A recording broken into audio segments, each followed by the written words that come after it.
નમસ્કાર વિદ્યાર્થી મિત્રો, જોવાના છે આજે આપણે ધોરણ નંબર 7 ની અંદર આઈડિયલ માં સંસ્કૃત વિષયનું સોલ્યુશન તરફ જવાના છીએ।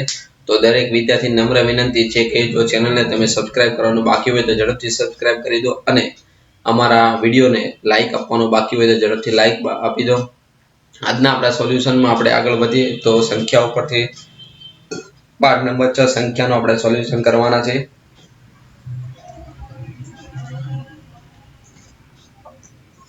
तो सर्वप्रथम આપણે વિકલ્પ જોઈએ તો પહેલામાં છે ભાવિકસ્ય તૃતીયા ક્રિયા की धावनका तो એમાં આવશે પહેલો એ ઓપ્શન અષ્ટાવિશતિ।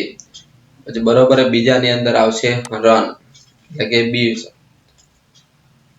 ચલો નેક્સ્ટ છે હવે પ્રશ્ન નંબર 3 છે કે આપેલા શબ્દનો અર્થ આપણે લખવાનો છે। એમાં ડી એટલે કે સ્કોરબોર્ડ આવશે। એના પછી ચોથું છે ક્રિકેટ દલસ્ય धावनकल फलाशमी। तो आ वाक्य कोण बोले छे कि नीलेश। एना પછી પાંચમાની અંદર આપણે ડાયરેક્ટ હવે હું પ્રશ્નનો ઉત્તર બોલીશ। પહેલો આવશે એ નીલેશ રમેશ બરાબર। એના પછી ભાવિકસ્ય દ્વિતીય ક્રીડાના की धावनका बराबर। तो એમાં આવશે चतुस्त्रिशतः। एना પછી નીલેશ की पश्यति बराबर। तो આવશે બી ઓપ્શન।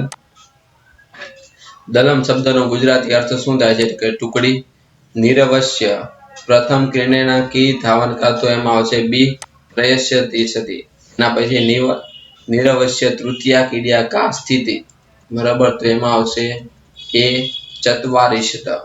एना पछी निरवश्य पंचमी क्रिया की स्थिति तो आवशे द्विचत्वारिशति। एना पछी 12मु छे निरवश्य चतुर्थ क्रिया की धावनका तो बराबर। तो बी 37। 13मु छे शालिनस्य प्रथम क्रीडया खाल्या धावनका तो आवशे 37।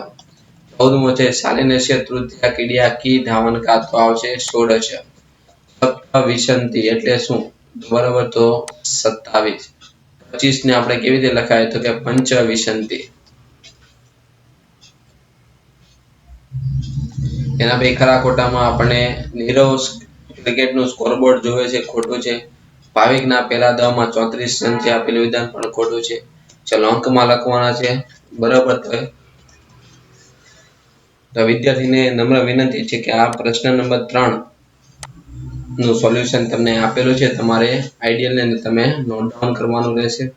એટલે પ્રશ્ન નંબર 4 છે શબ્દમાં તમારે લખવાનું છે સંસ્કૃત શબ્દમાં અંકમાંથી સંસ્કૃત શબ્દમાં દરેક શબ્દ લખવાના છે તેનું પણ અહીં સોલ્યુશન તમને આપેલું છે।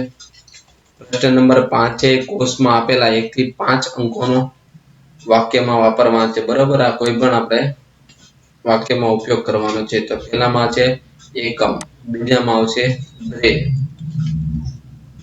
પહેલામાં એકમ, બીજામાં આવશે દ્રે, ત્રીજામાં આવશે ત્રીણી, ચોથામાં આવશે ચત્વારી, પાંચમામાં આવશે પંચ।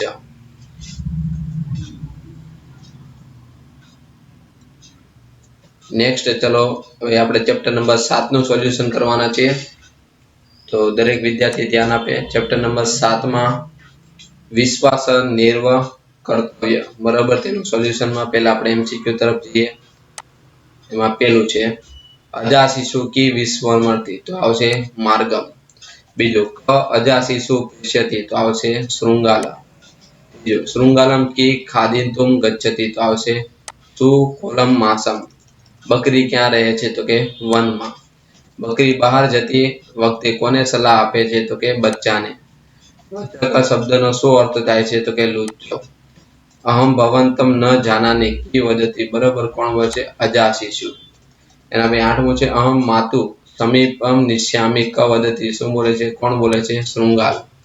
એના પછી અજા ખાલ્યા પ્રહરતે તો કે આવશે શૃંગાલમ। એના પછી 10મું છે શિશુ મુખાતમ ઘટના ખાલ્યા અજા કુદ્યતમ તો આવશે ઋત્વા સુત્વા। એના પછી 11મું કૃત્યતે તો આવશે અજા। 12મું છે ક શૃંગાલ પ્રહરતે તો આવશે અજા। એના પછી છે 13મું શિયાળના કહેવા પ્રમાણે બકરી બચ્ચાને ક્યાં શોધે છે તો કે પીપળાના વૃક્ષ નીચે। 14મું છે અંતે શિયાળ શું કરશે બરોબર તો કે નાસી જાય છે।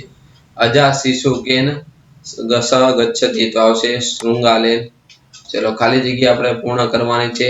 તમને કૌંસમાં આપેલા છે, પહેલામાં આવશે અજા, બીજામાં આવશે બહી, ત્રીજામાં આવશે પુત્ર, ચોથામાં આવશે પીપલ, બરાબર, પાંચમામાં આવશે જ્ઞાતવા, એના પછી છઠ્ઠામાં આવશે સમસ્યા,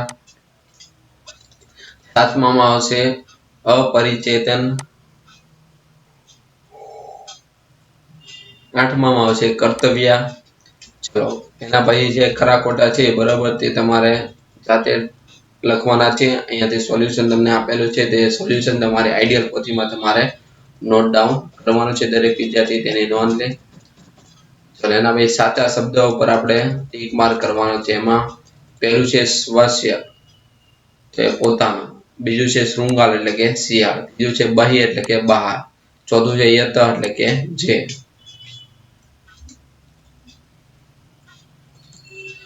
પાંચમું છે વંચક એટલે કે લુચ્ચું. છઠ્ઠું છે નિશ્યામી એટલે કે લઈ જઈશ. સાતમું છે પ્રહરતી એટલે કે પ્રહાર કરે છે. આઠમું છે ધાવતી એટલે કે દોડે છે. નવમું ઉપરી એટલે કે ઉપર. ચલો હવે ગુજરાતીમાં આપણે ઉત્તર લખવાના છે. એમાં પેલું બકરી તેના બચ્ચાને શું કહે છે કે હું બહાર જાઉં છું, હું જલ્દી પાછી આવી જઈશ, તું અહીં જ રહે છે. કોણ રસ્તો ભૂલી જાય છે? બકરીનું બચ્ચું રસ્તો ભૂલી જાય છે. શિયાળ શું ખાવા ઈચ્છે છે? શિયાળ બચ્ચાનું કોમળ માંસ ખાવા ઈચ્છે છે. બચ્ચું કેમ રડે છે? બચ્ચું રસ્તો ભૂલી ગયો તેથી તે રડે છે. બકરીનું બચ્ચું શિયાળને શું કહે છે? બકરીનું શિયાળને કહે છે હું તમને ઓળખતો નથી, મારી માતા કહે છે અપરિચિત સાથે ક્યાંય જવું ન જોઈએ. બકરીનું બચ્ચું શિયાળ સાથે જવાની કેમ ના પાડે? બકરીનું બચ્ચું શિયાળ સાથે જવાની ના પાડે કારણ કે બરાબર શિયાળ તેની માટે અપરિચિત હતું અને બચ્ચાની માતાએ અપરિચિત સાથે જવાની ના પાડી.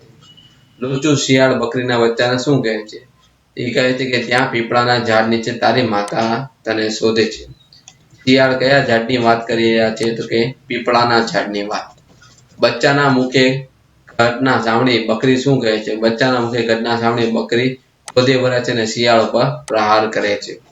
બકરી બચ્ચાના અંતમાં શું કહે છે? બકરી બચ્ચાને અંતમાં કહે છે પુત્ર અપરિચિત વ્યક્તિ ઉપર ક્યારેય વિશ્વાસ ન કરવો જોઈએ, મૈત્રી પણ કરવી જોઈએ નહીં. વિશ્વાસ નેવ કર્તવ્ય પાઠમાંથી શું બોધ મળે છે? આ પાઠમાંથી બોધ મળે છે કે આપણે અજાણ્યાને ક્યારેય વિશ્વાસ ન કરવો જોઈએ. ચલો હવે સંસ્કૃતમાં ઉત્તર લખવાનું છે. એમાં પેલું અજા પુત્ર ગચ્છતિ તો વનમ. એના પછી ક રોદિતે તો અજા શિશુ રોદિતે.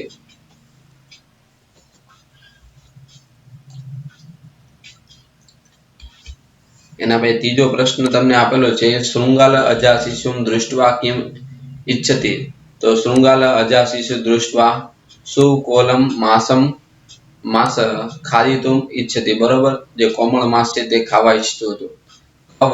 વચક અસ્તિ. બરોબર, તો શૃંગાલ વચક અસ્તિ. વાર્તાએ શીર્ષકમ કિમ અસ્તિ. બરોબર, શીર્ષક શું છે? તો કે વિશ્વાસ નેવ કર્તવ્ય.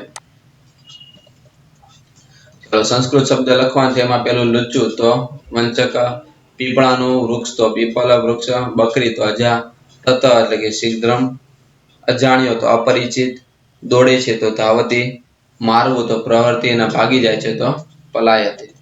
એના પછી સંધિ છોડવાની છે. કુત્ર આપી તો કુત્ર વત્તા આપી, કદા આપી તો કદા વત્તા આપી. ચલો ખાલી જગ્યા પૂર્ણ કરવાની છે. બરોબર, આ ત્રણ શબ્દની મદદથી.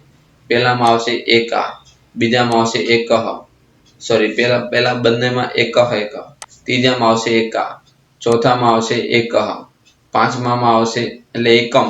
બરોબર, આ એકમ એકમ પાંચમા અને છઠ્ઠામાં. એના પછી પાંચમામાં આવશે એકામાં.